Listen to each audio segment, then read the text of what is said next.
નમસ્કાર મિત્રો, હું ભરત ડોંગા વિડિયો લેક્ચરની અંદર આપ સૌનું સ્વાગત કરું છું. ધોરણ 12 ગણિત વિષય ચેપ્ટર નંબર 5 સાતત્ય અને વિકલનીયતાની વાત આપણે કરવી છે. આ ચેપ્ટરની અંદર કયા વિધેયો સતત છે, કયા વિધેયો અસતત છે, આ પ્રકારની વાત આપણે કરવી હોય તો ઘણા બધા વિધેયો આપણે જોયા કે જેના પ્રદેશગણ ઉપર સતત મળે છે. હવે એવું જ એક વિધેય આપણે ભણવું છે કે જે વિધેય તેના સમગ્ર પ્રદેશગણ ઉપર સતત થતું નથી. 8મા નંબરનું વિધેય આપણે ભણીએ મહત્તમ પૂર્ણાંક ભાગ વિધેય.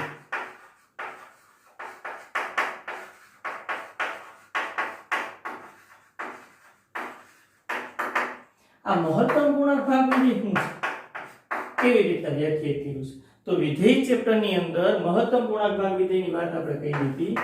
f વિધેય r થી r અને આ રીતે વ્યાખ્યાયિત કર્યું હતું. f of x બરાબર આ મહત્તમ પૂર્ણાંક ભાગ વિધેયનો સંકેત છે બોક્સની અંદર x. આનો અર્થ આવો થાય x થી અધિક ન હોય તેવા પૂર્ણાંકોમાં સૌથી મોટો પૂર્ણાંક x થી અધિક ન હોય, x થી વધારે ન હોય તેવા પૂર્ણાંકો લેવાના. એમાંથી સૌથી મોટો પૂર્ણાંક છે એને મહત્તમ પૂર્ણાંક ભાગ વિધેય કહે છે. પૂર્ણાંક મહત્તમ પૂર્ણાંક ભાગ વિધેય કહે છે.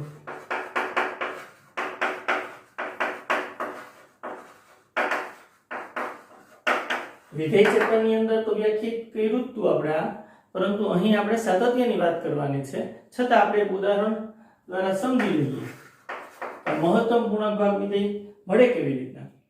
તો એક વિધેયની કિંમત 2.3 નું મહત્તમ પૂર્ણાંક ભાગ વિધેય શોધવું છે.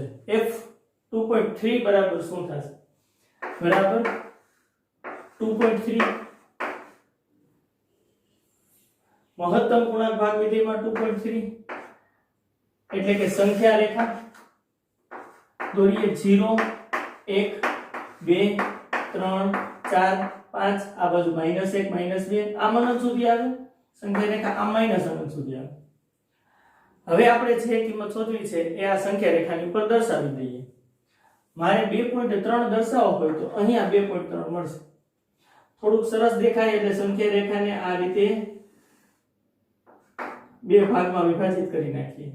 આપણું મૂલ્ય 2.3 આ બિંદુ આગળ મળે છે. હવે તમે જોઈ શકો છો કે 2.3 થી આ બાજુ બધી જ મોટી કિંમતો છે 3 4 5. આ બાજુ 2.3 થી બધી જ નાની કિંમતો છે. હવે આ વ્યાખ્યામાં આપણને એવું કીધું છે કે x થી અધિક ન હોય એટલે 2.3 થી અધિક એટલે વધારે ન હોય. વધારે ન હોય એવા પૂર્ણાંકો તો આ બાજુ આવશે.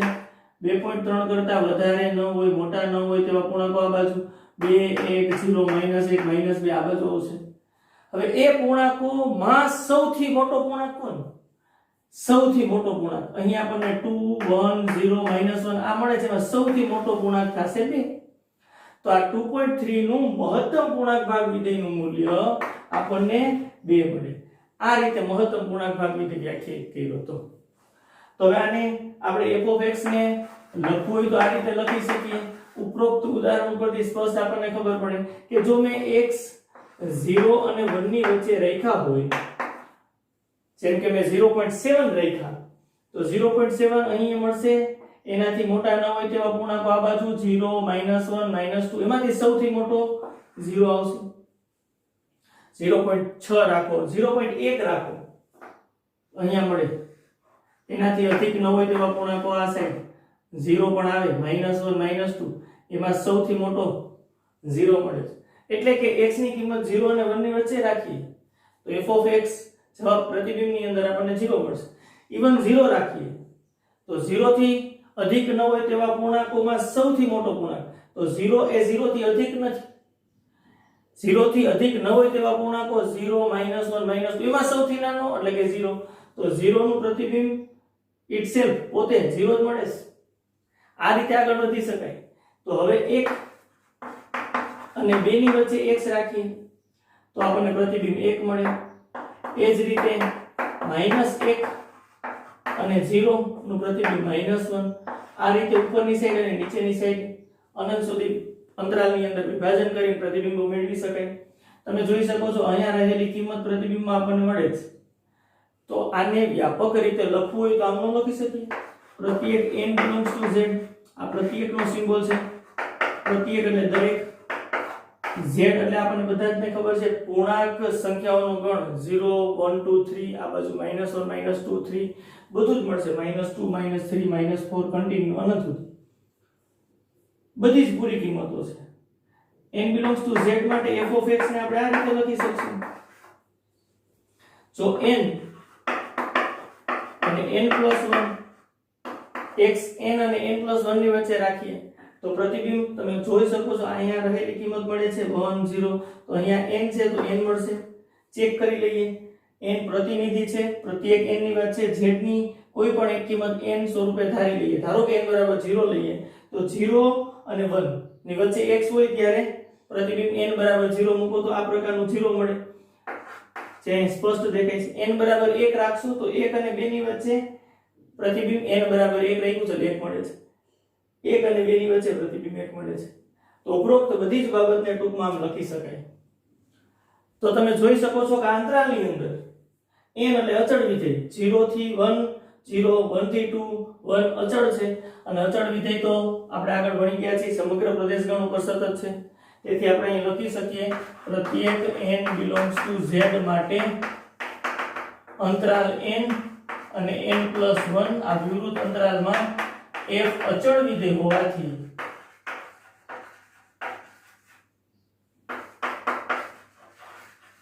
સતત છે. અચળ વિધેય છે તેથી સતત છે.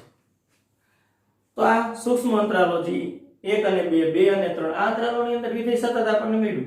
હવે પૂરી કિંમત આગળ એટલે કે 0 આગળ 1 આગળ આ વિધેય સતત છે કે નહીં તે ખાસ ચેક કરવું પડે. કારણ કે 0 થી નાની કિંમત આગળ f(x) - 1 0 થી મોટી કિંમત આગળ f(x) 0 પ્રતિબિંબો જુદા જુદા મળે છે. શક્યતા ખરી કે જ્યાં વિધેય તૂટતું હોય વિધેય અસતત મળતું હોય. ચાલો ચેક કરીએ. તો વ્યાપક જ લઈ લઈએ n belongs to z માટે. અહીં આ વિધેયને લખવું હોય તો આપણે આમ પણ લખી શકીએ x ની કિંમત n કરતા નાની n-1 કરતા મોટી એટલે કે n-1 અને n ની વચ્ચે હોય ત્યારે પ્રતિબિંબ આપણને મળવાપાત્ર થશે n-1. નીચેની બાજુ લખ્યું છે એવું જ ઉપર આપણે લખ્યું છે. જો n ની કિંમત અહીંયા 0 રાખીએ તો 0 -1 એટલે આનું પ્રતિબિંબ -1 આવે છે. અહીંયા n બરાબર 0 રાખીએ તો -1 અને 0 જ્યારે x -1 અને 0 ની વચ્ચે હોય ત્યારે જવાબ -1 આવી જાય છે ઉપરની જેમ જ. હવે આ સંપૂર્ણ વ્યાપક રીતે f(x) લખાઈ ગયા પછી લિમિટ શોધવી પડે એટલે કે લક્ષ્ય શોધવું પડે. દરેક પૂરી કિંમત આગળ લક્ષ્યનું અસ્તિત્વ હોવું જોઈએ અને એના મૂલ્ય જેટલું હોય તો આપણે કહી શકીએ કે એ પૂરી કિંમત આગળ એટલે કે z માં સતત છે. પરંતુ ચેક કરશું કઈ રીતે?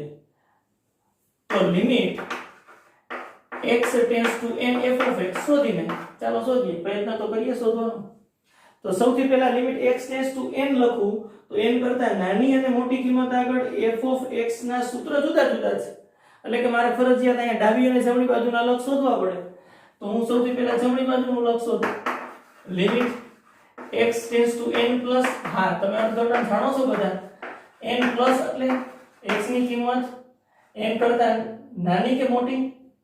n કરતા મોટી થશે કારણ કે n ને અનુલક્ષવાનું છે જમણી બાજુથી. કેટલાક મોટા રાખી શકશું આપણે? ખૂબ મોટા નહીં રાખી શકીએ. સૂક્ષ્મ અંતરાલ લેવાનો હોય કારણ કે સૂક્ષ્મ અંતરાલમાં બંને બાજુથી આપણે નજીક જવાનું છે. n ને ટાર્ગેટ બનાવવાનું છે એટલે કે x ની કિંમત n+1 કરતા નાની રાખીએ. આની અંદર f(x) n અને n+1 ની અંદર f(x) આપણને n મળે છે એટલે f(x) બરાબર n. આ f(x) ની કિંમત મૂકી દે. અચળ વિધેયનું લક્ષ અચળ પોતે આવે છે n પોતે આવે છે. અચળ વિધેયનું લક્ષ n પોતે અચળ પોતે. આ રિઝલ્ટ 1 મળ્યું. તથા આ જ રીતે જમણી બાજુનું લક્ષ શોધ્યા પછી ડાબી બાજુનું લક્ષ શોધીએ. f(x) limit x tends to n minus x tends to n minus એટલે કે x ની કિંમત n કરતા નાની એટલે કે ડાબી બાજુથી નજીક જવાનું છે, ટાર્ગેટ બનાવવાનું છે એમને n-1 x અને n આની અંદર f of x આપણને n-1 અને n હોય ત્યારે f of x આપણને n-1 મળે છે, f of x આપણને મળશે n-1, f of x n-1 મળે છે અને પાછું આની અંદર પણ અચળનું લક્ષ અચળ પોતે એટલે કે જવાબમાં આપણને n-1 મળશે. અહીં આપણે સ્પષ્ટ જોઈ શકીએ છીએ રિઝલ્ટ 1 અને 2 1 અને 2 પરથી આપણને સ્પષ્ટ દેખાય છે, 1 તથા 2 પરથી સ્પષ્ટ દેખાય છે કે આ બંને લક્ષ limit x tends to n plus એટલે કે જમણી બાજુનું લક્ષ અને limit x tends to n minus એટલે કે ડાબી બાજુનું લક્ષ બંને આપણને જુદા જુદા મળે છે અને તેથી કહી શકાય કે limit x tends to n f of x નું અસ્તિત્વ નથી, આ લક્ષ નથી મળતું અને તેથી કહી શકાય કે વિધેય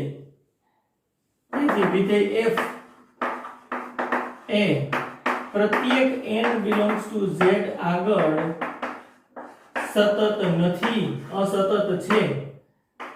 પ્રત્યેક n belongs to z બધી જ પૂરી કિંમત આગળ ગ્રાફ તૂટી જાય છે એટલે કે f એટલે કે મહત્તમ પૂર્ણાંક ભાગ વિધેય અસતત છે. એટલે આપણે એવું કહી શકાય કે f એ સમગ્ર પ્રદેશ ગણ ઉપર સતત છે? ના, કારણ કે સમગ્ર પ્રદેશ ગણ એટલે કે r માં ગ્રાફ પેન પેન્સિલ ઉપાડ્યા વિના દોરી શકાય એમ નથી, કારણ કે આપણે સાબિત કર્યું, ચેક કર્યું કે z એટલે કે પૂરી કિંમત એટલે કે પૂર્ણાંક કિંમત આગળ ગ્રાફ તૂટી જાય છે. અહીંયા f એ r માં સતત નથી એવું સ્પષ્ટ કહી શકાય, સતત નથી, પરંતુ આમ કેવું હોય તો કહી શકાય f એ r - z માં સતત છે. જો હું પૂરી કિંમત એટલે કે પૂર્ણાંક સંખ્યાનો ગણ z બાદ કરી નાખું r માંથી તો બાકી બધી જ જગ્યાએ વિવૃત અંતરાલની અંદર આપણને ગ્રાફ સતત મળશે. તો આ ખાસ જોવા જેવી બાબત છે. ચાલો ગ્રાફની મદદથી પણ થોડું સમજવાનો પ્રયત્ન કરીએ. વિધેયની અંદર ગ્રાફ આપણે દોર્યો તો ગ્રાફની મદદથી પણ આપણે સ્પષ્ટ જોઈ શકશું કે ગ્રાફ પૂર્ણાંક કિંમતો આગળ 1 2 3 -1 -2 આગળ તૂટશે, અસતત મળશે. ચેક કરીએ. ચાલો પ્રતિબિંબ અહીંયા છે આપણી પાસે. જો 1 0 અને 1 ની વચ્ચે x રાખીએ તો પ્રતિબિંબ 0 મળે છે, એટલે કે 0 નું પ્રતિબિંબ 0 અને અહીંયા 0.1 બધા જ પ્રતિબિંબ અહીંયા મળે છે. પરંતુ 1 નું પ્રતિબિંબ આપણને અહીંયા મળતું નથી, 0 નથી મળતું. 1 નું પ્રતિબિંબ 1 મળે છે એટલે કે ઉપરની બાજુ મળે છે. વિધેય ચેપ્ટરની અંદર આ ગ્રાફ આપણે દોર્યો તો પાછો એક વખત દોરીએ. એમ 1.1 રાખશો તો પ્રતિબિંબ 1, 1.2 અહીંયા પ્રતિબિંબ બધા જ મળશે. એમ 1.9 સુધી પ્રતિબિંબ મળશે, પણ 2 નું પ્રતિબિંબ અહીંયા નહીં મળે, કારણ કે 2 નું પ્રતિબિંબ ઉપર 2 થાય. તો જો વિદ્યાર્થી મિત્રો આ રીતે આપણને ગ્રાફ મળે છે. અહીંયા પણ આ રીતે 0 નું પ્રતિબિંબ અહીં મળતું નથી, એટલે પોલું સર્કલ એવું દર્શાવે છે કે પ્રતિબિંબ મળતું નથી. ઘાટું સર્કલ એવું દર્શાવે છે કે ત્યાં પ્રતિબિંબ મળે છે. -1 નું પ્રતિબિંબ -1 એટલે અહીંયા આવે છે. તો તમે જોઈ શકો છો પહેલા શરૂઆત ઘાટા સર્કલથી થાય છે, પાછળ પોલું સર્કલ આવે છે. આ પ્રકારનું પગથિયા ટાઈપનું આપણને વિધેય મળે છે, ગ્રાફ મળે છે. તો હવે તમે ચેક કરી શકો. અહીંથી આપણે ગ્રાફ દોરવાની શરૂઆત કરીએ તો આ દોર્યો ગ્રાફ 0 આગળ ઉપાડવું પડે પેન પેન્સિલ, 0 આગળ ઉપાડ્યા પછી વળી પાછું સતત 1 આગળ પ્રતિબિંબ અહીંયા દોરવા હાટુ પેન ઉપાડવી પડશે, 1 આગળ અસતત, વળી પાછું સતત 2 આગળ પેન ઉપાડવી પડશે. એમ દરેક 0 1 2 3 આગળ પેન ઉપાડવી પડે છે, એટલે કે ત્યાં ગ્રાફ તૂટી જાય છે, એટલે કે તે બિંદુ આગળ વિધેય અસતત છે, સતત નથી, એક ધારું નથી. આ રીતે મહત્તમ પૂર્ણાંક ભાગ વિધેયની વાત થઈ શકે. સ્ટાન્ડર્ડ 12 ચેપ્ટર નંબર 5 સાતત્ય અને વિકલનતાની વાત આપણે કરતા હતા. એની અંદર ઘણા બધા વિધેયો આપણે એવા જોયા કે જે તેના પ્રદેશ ગણ ઉપર સતત છે, અને એવા પણ વિધેય જોયા કે જે તેના પ્રદેશ ગણમાં અમુક જગ્યાએ ગ્રાફ તૂટી જાય છે, એટલે કે અસતત છે. હજી એવા પ્રકારનું વિધેયનો અભ્યાસ આપણે કરવાનો છે. ન્યૂનતમ પૂર્ણાંક ભાગ વિધેય.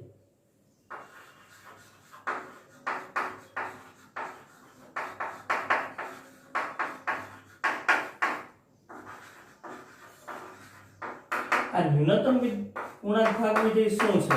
તો વિધેય ચેપ્ટર ની અંદર આપણે ન્યૂનતમ પૂર્ણાંક ભાગ વિધેય વ્યાખ્યાયિત કર્યું હતું. ચાલો કરીએ. f r થી r પ્રદેશ ગણ r સપ્રદેશ ગણ r અને f of x ન્યૂનતમ પૂર્ણાંક ભાગ વિધેયનો સંકેત આવો છે. મહત્તમ પૂર્ણાંક ભાગ વિધેયમાં પૂરેપૂરું બોક્સ આવે છે, જ્યારે ન્યૂનતમ પૂર્ણાંક ભાગ વિધેયની અંદર ઉપરની સાઈડ જ આ રીતે બોક્સ આપણે કરવાનું છે. અને આનો અર્થ આવો થશે x થી ન્યૂન એટલે નાના ન હોય તેવા પૂર્ણાંકો લેવાના. તેવા પૂર્ણાંકોમાં સૌથી નાનો પૂર્ણાંક લેવાનો ને ન્યૂનતમ પૂર્ણાંક ભાગ વિધેય કહે છે.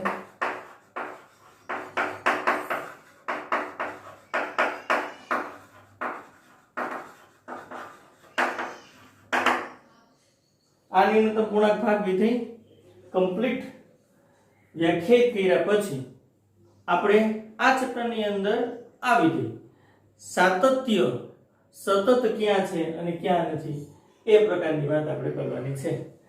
તો સૌથી પહેલા એક ઉદાહરણ વિધેય વ્યાખ્યાયિત કર્યું છે. વિધેય ચેપ્ટરની અંદર ભણ્યા છીએ, છતાં રિવિઝન માટે કે ન્યૂનતમ પૂર્ણાંક ભાગ વિધેયનું મૂલ્ય કેવી રીતે મળે, તો f of 2.3 જ શોધીએ. ચાલો, f of 2.3 ન્યૂનતમ પૂર્ણાંક ભાગ વિધેયમાં શોધવું હોય તો આ પ્રકારે, અને આનો અર્થ આવો થાય, સંખ્યા રેખા 0 1 2 3 4 ઇન્ફિનિટી સુધી ચાલશે. આ બાજુ માઈનસ ઇન્ફિનિટી સુધી ચાલશે. આપણું બિંદુ 2.3 છે, અહીં આવશે. દેખાય એટલે ઇન્ડિકેટ કરવા માટે આપણે આ રીતે કરીએ. 2.3 અહીંયા છે. 2.3 કરતા આ બાજુ મોટી કિંમતો છે. 3 4 બધા જ પૂર્ણાંકો મોટા થાય. આ બાજુ જુઓ 2 1 0 નાના પૂર્ણાંકો છે. આપણે x એટલે 2.3 થી ન્યૂનતમ એટલે કે નાના ન હોય તેવા પૂર્ણાંકો શોધવાના છે. નાના ન હોવા જોઈએ. નાના ન હોય તેવા પૂર્ણાંકો આ બાજુ આવશે 3 4 5. એમાંથી સૌથી નાનો પૂર્ણાંક તો કે 3 છે, અને આનો જવાબ આપણને મળશે 3. આ રીતે આપણે શોધી શકશું. હવે આ 2.3 નો જવાબ આપણને 3 મળ્યો. તો હવે f of x ને આપણે આ રીતે લખી શકીએ. ખાસ 0 અને 1 ની વચ્ચે જ્યારે x હોય ત્યારે પ્રતિબિંબ વિચારીએ. જેમ કે 0.7 રાખીએ તો એનાથી નાના ન હોય તેવા પૂર્ણાંકો આ બાજુ આવશે. એમાંથી સૌથી નાનો પૂર્ણાંક 1 થશે, એટલે પ્રતિબિંબ તમને 1 મળશે. 0.1 રાખશો તો પણ 0.1 રાખશો તો પણ પ્રતિબિંબ આ બાજુ લેવાના હોવાથી આ બાજુ 1 2 3 4 અધિક ન હોય, 0.1 થી અધિક ન હોય. જેમ કે અહીંયા 0.1 આવે છે, આ 0 છે, આ 0.1 છે, એનાથી અધિક ન હોય તેવા પૂર્ણાંકો આ બાજુ આવશે. એમાંથી સૌથી નાનો પૂર્ણાંક કોણ? 1 2 3 4 5. એમાંથી સૌથી નાનો પૂર્ણાંક કિંમત 1 છે, એટલે જવાબ 1 આવે. જો હું 1 રાખું તો 1 થી નિમ્ન ન હોય એવા પૂર્ણાંકો આ બાજુ આવશે. એમાંથી સૌથી નાનો પૂર્ણાંક એ 1 પોતે જ થશે. તો 1 નું પ્રતિબિંબ પણ 1 મળે છે. ખાસ જોવા જેવી વાત છે. 0 નું પ્રતિબિંબ 0 થી નિમ્ન નાના ન હોય એવા પૂર્ણાંકો, એમાંથી સૌથી નાનો 0 પોતે. તો 0 નું પ્રતિબિંબ આમાં પણ 0 પોતે જ મળે છે, જે આપણે ન્યૂનતમ વિધેય ની અંદર, ન્યૂનતમ પૂર્ણાંક ભાગ વિધેય ની અંદર, વિધેય ચેપ્ટર ની અંદર તો શીખાડતા, પણ અહીંયા પાછું આપણે એક વખત રિવિઝન કરી નાખીએ. તો એની અંદર 1 અને 2 ની વાત કરું છું તો જવાબ તમને મળશે 2. એ જ રીતે -1 અને 0 ની વચ્ચે જો આપણે રાખીએ x ને, x બરાબર 0 હોય તો પણ જવાબ 0 જ મળશે. આ રીતે ઉપર અને નીચેની બાજુ અનંત સુધી પ્રતિબિંબો આ રીતે આપણને મળવાપાત્ર થશે. જો પ્રત્યેક n belongs to z લખી અને આ વિધેયને મારે વ્યાપક સ્વરૂપે લખવા હોય તો પણ લખી શકીએ. f of x 1 2 0 1 તો આપણને અહીંયા n રાખીએ તો એમાં એક ઉમેરીએ તો n+1 આ રીતે મળે છે અને તમે જોઈ શકો છો પ્રતિબિંબ અહીંયા જે કિંમત છે એ જ મળે છે અહીંયા 2 છે તો 2 1 છે તો 1 તો આપણને less than or equal to લખીએ અને n+1 પ્રતિબિંબ મળવા પાત્ર થશે ચેક કરી લઈએ n belongs to z પૂર્ણાંકમાંથી લેવાના છે n બરાબર 1 રાખીએ 1 અને 2 1 અને 2 ની વચ્ચે હોય ત્યારે જવાબ આપણને 2 મળે છે આ 1 અને 2 ની વચ્ચે x હોય ત્યારે જવાબ 2 મળે છે એ જ રીતે n બરાબર 0 રાખીએ તો 0 અને 1 ની વચ્ચે હોય ત્યારે જવાબ 1 મળે છે 0 અને 1 ની વચ્ચે હોય ત્યારે જવાબ 1 મળે છે n ની કિંમત જુદી જુદી મૂકતા જઈએ તો આ બધી જ પ્રકારની અંતરાલની વાત આની અંદર આવી છે તો અહીં તમે સ્પષ્ટ જોઈ શકો છો અહીં પ્રત્યેક n belongs to z માટે જે અંતરાલ બન્યો છે n અને n+1 આ અંતરાલમાં એક અચળ વિધેય હોવાથી f અચળ વિધેય છે અચળ વિધેય હોવાથી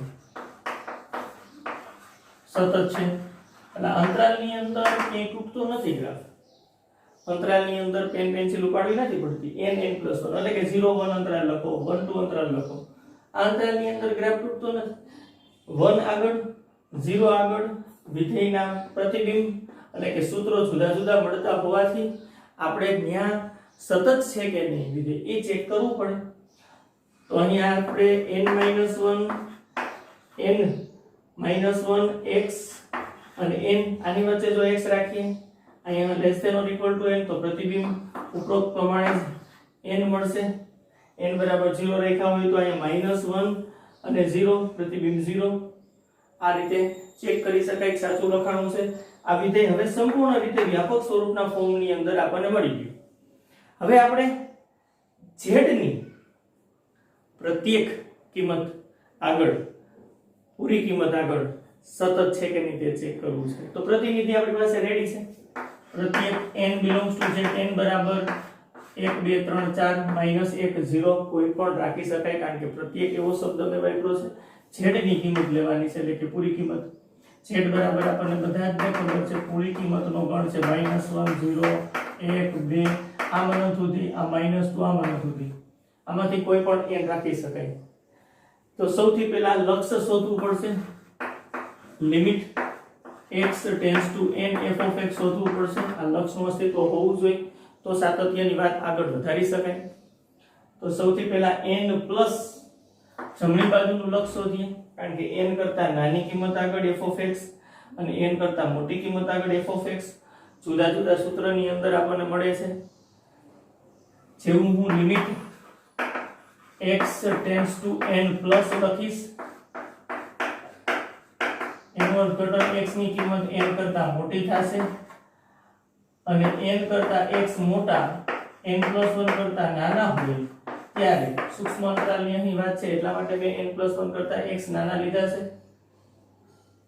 n અને n+1 ની વચ્ચે x હોય ત્યારે f of x n+1 મળે છે અને f of x ની કિંમત n+1 મૂકી દઈએ અને n+1 નું લક્ષ n+1 આપણને મળશે આ રીતે વાત થશે તથા આ જમણી બાજુનું લક્ષ મળી ગયું ડાબી બાજુનું લક્ષ શોધીએ n - f of x limit x tends to n minus x tends to n minus એટલે કે x ની કિંમત n કરતા નાની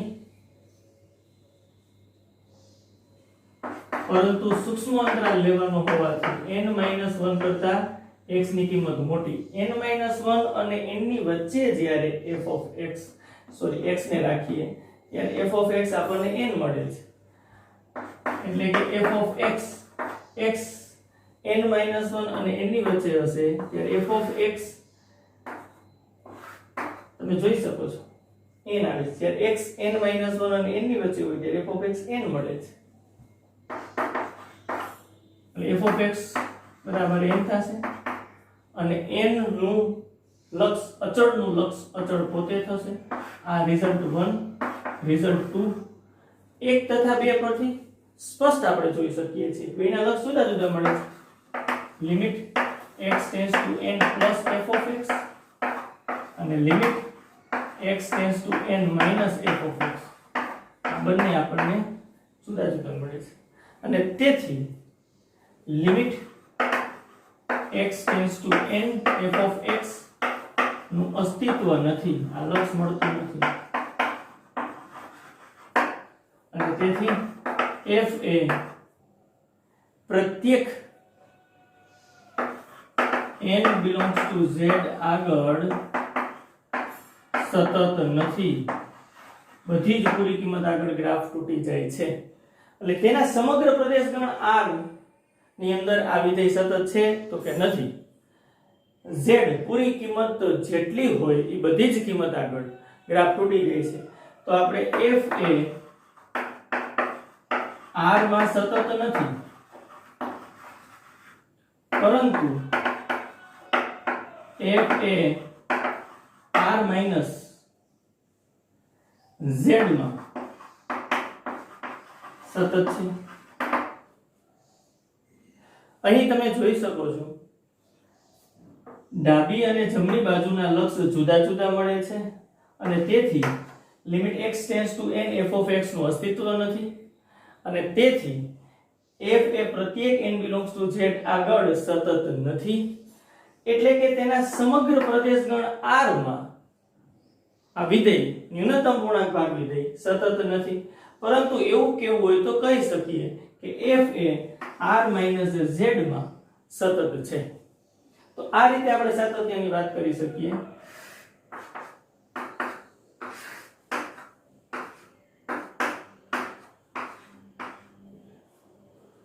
તો હજી ગ્રાફ ઉપરથી આલેખ ઉપરથી આપણે ચેક કરીએ કે આ સતતની વાત કઈ રીતે થઈ શકે. 1 2 3 -1 -2 ઉપરની બાજુ 1 2 -1 -2. પ્રતિબિંબની વાત કરીએ તો 0 અને 1 છે ત્યારે પ્રતિબિંબ આપણને 1 મળે છે એટલે 0 અને 1 ની વચ્ચે પ્રતિબિંબ 1 અહીં મળશે. 0 નું પ્રતિબિંબ 0 જ મળે છે એટલે કે અહીંયા ઘાટું આવશે એટલે કે 0 નું પ્રતિબિંબ આપણને અહીંયા મળતું નથી. 1 નું પ્રતિબિંબ 1 એટલે અહીંયા ઘાટું આવશે, 1 નું પ્રતિબિંબ અહીંયા નથી મળતું. જો 1.1 રાખીશ તો પ્રતિબિંબ 2 થઈ જશે, 1.1 રાખીશ તો પ્રતિબિંબ 2 એટલે અહીંયા આવશે, બાકીના બધા પ્રતિબિંબ આ રીતે આપણને ગ્રાફ મળશે. એવી જ રીતે -1 અને 0 ની વચ્ચે x રાખો તો પ્રતિબિંબ 0 મળે છે અને અહીંયા મળે છે. -1 નું પ્રતિબિંબ -1 એટલે નીચેની સાઈડ આવશે, અહીં મળતું નથી એટલે પોલું સર્કલ. આ રીતે આપણને ગ્રાફ મળશે. તો તમે જોઈ શકો છો ઉપરની બાજુ અનંત સુધી નીચેની બાજુ અનંત સુધી ગ્રાફ વિસ્તરેલો છે.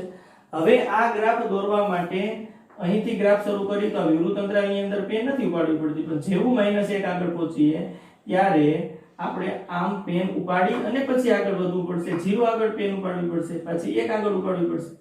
આમ બધી જ પૂરી કિંમત આગળ ગ્રાફ અસતત છે. આ રીતે આલેખની મદદથી પણ આપણે જોઈ શકીએ છીએ. આ વાત થઈ ન્યૂનતમ પૂર્ણાંક ભાગ વિધેયની.